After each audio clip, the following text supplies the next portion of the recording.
Sue Behrens, physical therapist. I'm going to talk today about core strengthening, a few exercises, how to modify them to your child's development and their interests.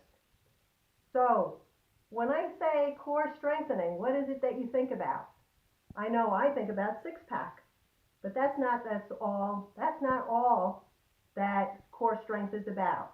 We have four parts, four movements that make for core strengthening. So come with me, my friends, on our journey to core strengthening. So come and let's do the four movements that make for core strength. So we know the six pack does flexion. Then we have extension. Those are the muscles at the back. We have lateral bending.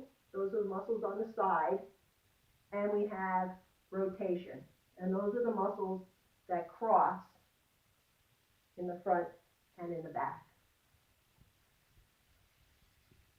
I'm going to start with the flexion exercises. So when we're asked the child to show us how strong they are in their flexion, we ask them to do an egg roll. An egg roll, we have them hold their knees, keep their chin tucked, and then slowly roll back, and then come back up again.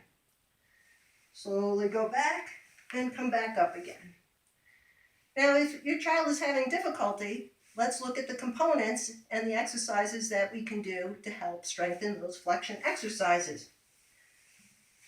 So first we're going to look at the head coming up, the arms coming up, and then the knees coming up. I'm going to use my friend to start with just simple pull to sit. So we want to use hold on to his arms to help strengthen the upper core, the upper abdominal, upper flexion muscles.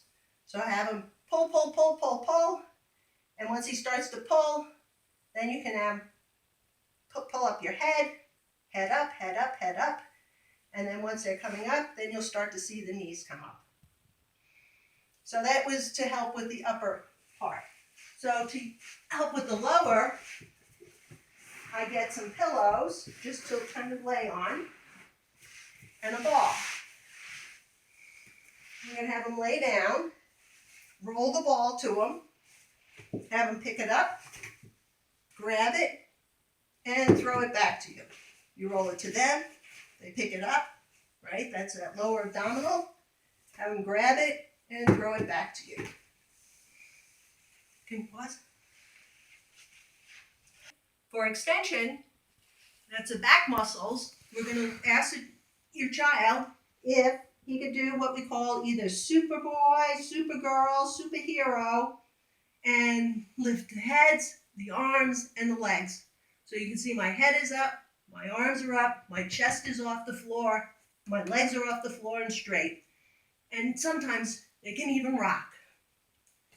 So if your child is having difficulty with any one of those components, we can start with using some pillows, and it's up to you and the child's interest. Do they like puzzles, stackers, short shape sorters?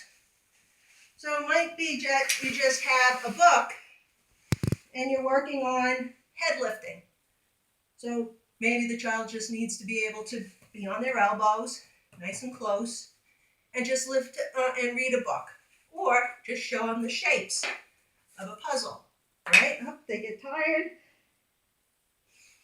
lift, and you can look over this way, you can look this way, you can look this way. When they get good with the head lifting, then you can have them start working on the chest and the arms. So you can have them reach. So they're going to reach out in front, they're going to reach out in front, reach out in front. And it's nice to alternate so that they're strengthening the extensors on both sides of their body. And when they get good at that, then you can have them do two hands. So you can have two puzzles that are reaching. So working on the legs, we can just do simple kicking. Pretend like you're swimming. Let's just swim. Kick, kick, kick, kick, kick, kick, kick. And you get all of these muscles working.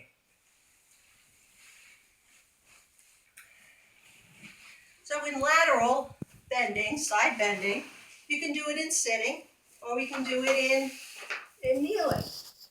And it's just reaching up, stretching this side, and having this side get strong by bending sideways. Again, you can have the child reaching up and putting down. Reaching up and putting down. Sometimes you can actually give a little resistance. So now they have to pull down. So now they're doing it in the other direction. And make sure when you're doing it on one side, you also do it on the other side. So they're reaching, you can hold it so they pull a little bit, and then come down. So our last movement is rotation. So rotation is just turning to the side. So you have some flexion on this side and some extension on this side. So you can get that by having a child sit in a chair.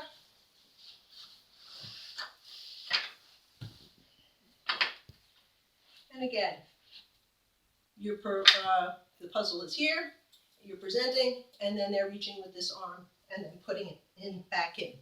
They're reaching and putting in, and then you do it the other way. Reaching across and putting in. Reaching across and putting in. Another way you can have your child do that activity is by sitting on your lap. So you have the puzzle pieces over here. Right? And they're going to reach down, holding their body up. Reach over, rotation. See how nicely that the body rotates? Pick up the puzzle piece, come up to sit, switch, have them put their arm down, and put the puzzle piece in, and come back up. You can also do a little bit of extension in prone, or laying on your stomach, where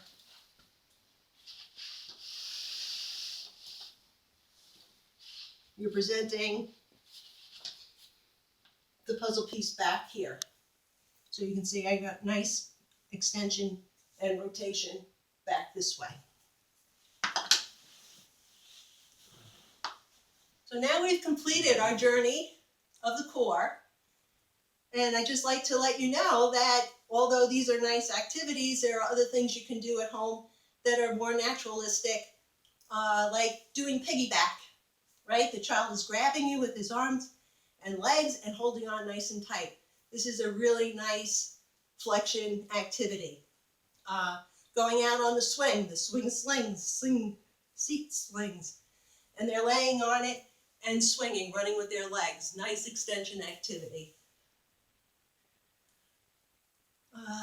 And for rotation, just swinging your arms when you're walking, doing big steps and swinging, right?